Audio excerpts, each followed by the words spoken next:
Ginachatan lang pag madumduman ang iban.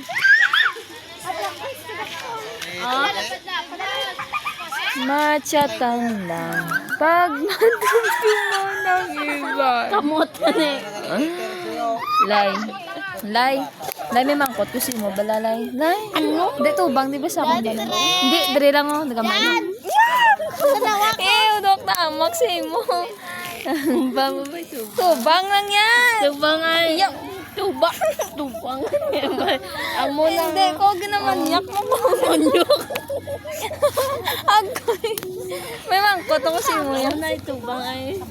Debe mo Dok tamak si mo. Ano? Tubang to ay dito ay. Amo ka daw siya.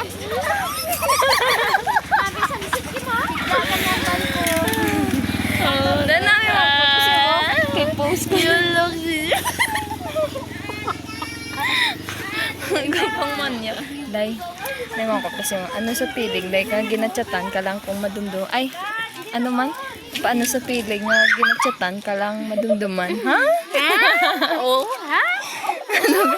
Ano sa piling nga ginachatan ka lang kung madumduman ka? Ha? Amo na sa, basta amo na sa. Ano sa piling? Na? Nalay, ano sa piling? Lay, nachatan ka lang madumduman, lay. Ha? Aray ko, pakak! Lay, ano sa feeling? Na ginachatan ka lang madumduman. Ginagaslight ang kagalingon. Itawa, ala na. Hindi siya kamubuon sa ex niya. Pila na kamukayo. Sakit ba? Pila na ka-year, lay? Pila na ka-year? 3 years, hindi sa kamubuon. 3 years? Alinga nga. May pagkanay ko 1 year. Wala man. Uy, ma 2 years na, day. Ma 2026 na. Siya din. Break na. Lungkot na sa mo imo. Post ko ni. Aray ko. Uy, man pa lang